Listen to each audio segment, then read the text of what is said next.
বন্ধুরা, গরিবের সাজেক যাওয়ার জন্য প্রথমে আপনাকে যে কাজটি করতে হবে তা হলো ঢাকা থেকে যে কোনো ময়মনসিংহগামী বাসে করে ভরাডোবা বাস স্ট্যান্ডে নামতে হবে। ভাড়া গুনতে হবে ১০০ থেকে ১৫০ টাকা। আমি যেহেতু ময়মনসিংহ থেকে আসলাম, আমার ভাড়া লেগেছে ৫০ টাকা। এরপর সিএনজি করে সাগরদিঘি যেতে হবে। ভাড়া পড়বে জনপ্রতি ৬০ থেকে ৭০ টাকা। সিএনজি চলতে শুরু করলো নিজ গন্তব্যের দিকে। আপনি চাইলে ফুলবাড়িয়া, মধুপুর, গারোয়া বাজার হয়েও সাগরদিঘি আসতে পারেন। শুরু হলো সাজেকের পথে যাত্রা। দুপাশে শালগজারি আমাকে মুগ্ধ করল, মনে হচ্ছিল যেন প্রতি রাজ্যে আছি।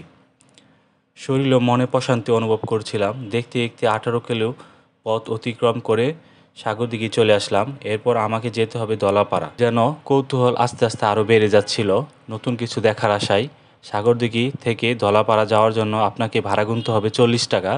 এর ফাঁকে একটি কথা বলে নেই, গরিবের সাজেক ভ্যালিতে আপনি কোনো খাবার হোটেল পাবেন না, আপনাকে খাবার নিয়ে যেতে হবে। আর থাকার জন্য বালুকা বা ময়মনসিংহ কিছু আবাসিক হোটেল আছে।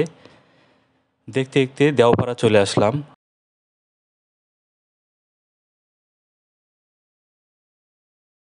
আমার চোখ যেন প্রকৃতির দিকে অবাক দৃষ্টিতে তাকিয়েছিল। দেওপাড়ার থেকে নেমে যে কোনো অটো চালককে বললেই আপনাকে নিয়ে যাবে মাইদার চালা। ভাড়া গুনতে হবে জনপ্রতি ৪০ টাকা। মাইদার চালার পাশেই দেখতে পাবেন গরিবের সাজেক ভ্যালি। আরেকটি কথা বলে নেই, এখানে নিজের অথবা রিজার্ভ গাড়ি নিয়ে আসাই ভালো, এতে ভাড়া ও সময় দুটোই কম লাগবে। আমি একটি ভ্যান করে যখন পাহাড়ের কাছাকাছি যাচ্ছিলাম তখন মনে এক অন্যরকম অনুভূতি কাজ করছিল। আমি রাস্তা বেয়ে উপরে উঠতে শুরু করলাম। উপরে ওঠার পর মনে হচ্ছিল সারাদিনের পরিশ্রমটাই সার্থক। এমন নিরিবিলি সুন্দর প্রকৃতি আগে কখনো দেখা হয়নি। চারদিকে এই প্রকৃতি আপনাকে মুগ্ধ করেই ছাড়বে। যেহেতু ঘড়িতে তখন ১টা বাজে, তাই জোড়া তালগাছের নিচে শুয়ে একটু বিশ্রাম নিয়ে নিলাম। শুয়ে পাহাড়ের চারপাশ দেখছিলাম, সত্যি প্রকৃতির তার সবটুকু রূপ ঢেলে এখানে সাজিয়েছে। পাশে দেখতে পেলাম একটি ছাগল পালক ছেলেকে। সে ছাগল পালন করে থাকে। তবে আমি যে জিনিসটা দেখে অবাক হলাম তা হলো তার ছাগলের বাচ্চাগুলোর মুখের অবস্থা দেখে। প্রথমে ভাবছিলাম এটা কোনো রোগ, পরে জানতে পারলাম এটা পাহাড়ি লজ্জাপতি কাটা খেয়ে এমন হয়েছে। এখানে জীবন এত সহজ না, একটু সুযোগ পেলেই ভর দুপুরে শিয়াল ছাগলের বাচ্চা খেয়ে ফেলে। আমি যখন আরও সামনের দিকে এগিয়ে গেলাম তখন এক রাখালের কাছে জানতে পারলাম ওই পাহাড়ে প্রায়ই ছিনতাই হয়ে থাকে, তাই একা ওই নিরিবিলি পাহাড়ে না যাওয়াই ভালো। পাহাড়ি জঙ্গলে নানা ধরনের ফুল ফল দেখতে পাওয়া যায়, যা আমার কৌতূহল মনকে আরও কৌতূহল করে তোলে।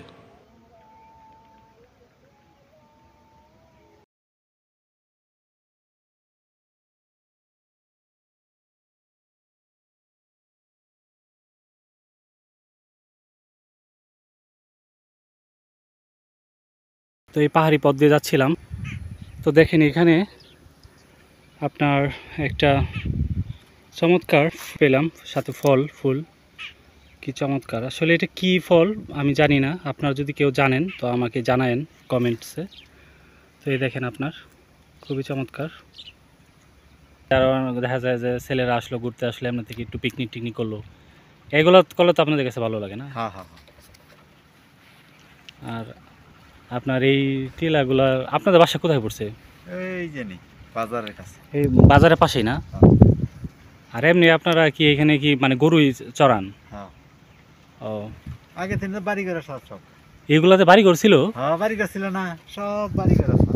এগুলো এই যে এই যে উপরে যা আছে এগুলো সব বাড়ি ঘর ছিল না? এটা পরে কি সরকারকে মানে নিয়ে নিছে? সরকার একা আছে। আচ্ছা, মানে টিলার পশ্চিম দিকে উঠবেন, কিছুই করবে না। এই দিক দিয়ে উঠবো না? হ্যাঁ হ্যাঁ। আজকে আর্মি নেই ও, এদিক দিয়ে উঠা ওর ওদিক দিয়ে নামার জায়গা আছে? আমাদের কাছে। ও, টিলায় উঠবেন এই পশ্চিম মুখে। এই যে এই তাল গাছের এই পাশ থেকে উঠবো? হ্যাঁ মধ্যে নাম মন গে নাই বলে হুম, এই সোজা একটা রাস্তা পাবো পাও। পায়ের ঢুকলে টিলায় ওঠা হবে। আজকে আর্মি নেই, এমনি আচ্ছা, মানুষ আচ্ছা। গরু রাখতেছে করতেছে। যাক, আপনাদের এখানে আসে আলহামদুলিল্লাহ অনেক ভালো লাগলো। দেখেন চমৎকার হয়েছে। আবার এখানে আপনার ডুলকলমি ফুলও দিছে, এই দেখেন ডুলকলমি ফুল, এই যে হচ্ছে ডুলকলমি।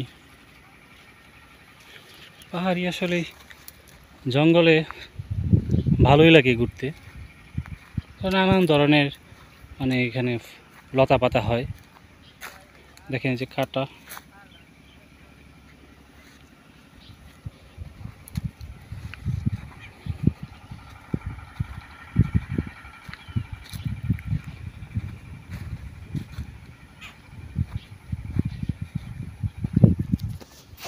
ঘুরতে আরেকটা জিনিস সেখান থেকে দেখুন একটা এই গর্ত শিয়ালে এই গর্তে থাকে। তো এই প্রচুর গর্ত ওই পাহাড়ে আছে। তো এইগুলো গর্তে শিয়াল আপনার থাকে, যা গর্ত ওই পাহাড়ে আছে। তো এইগুলো গর্তে শিয়াল আপনার থাকে, যা ছোটো ছোটো আপনার ছাগলের আক্রমণ করে, ছাগল খেয়ে ফেলে। তো আমি এখন সামনের দিকে পাহাড় বেয়ে উপরে উঠবো। বন্ধুরা উপরে উঠ,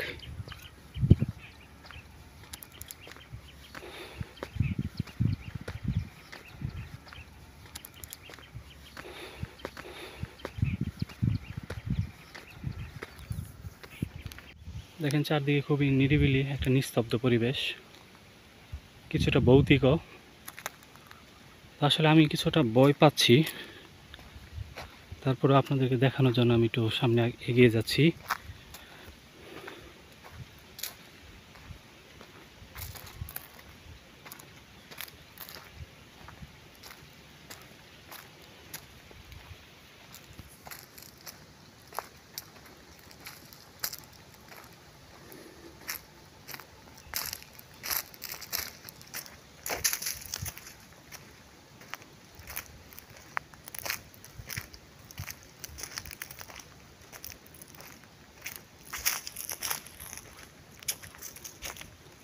খুব ভয়ানক একটা পরিবেশ,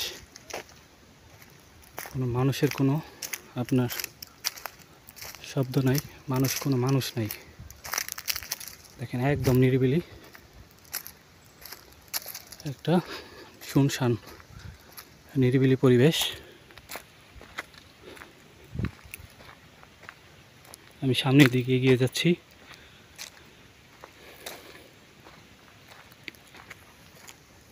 তুমি দেখেন উঁচু টিলাগুলো কত উপরে।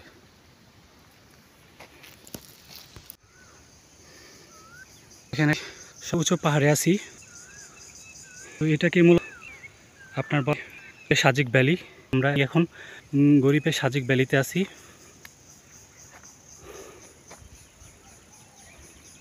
একদম আপনার মানুষ শূন্য, এখানে আপনি কোনো ধরনের মানুষ পাবেন না। তবে এখানে ফায়ারিং হয়।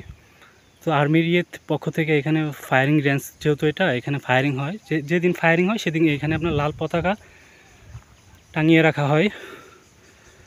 তো এখন আপনার যেহেতু আজকে ফায়ারিং নাই, তো এই জন্য আজকে এখানে আমি উঠতে পারলাম।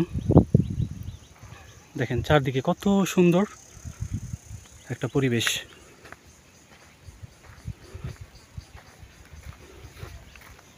দেখেন আমি এখন কত উঁচুতে আছি, দেখেন আমি এখন কত উঁচুতে আছি।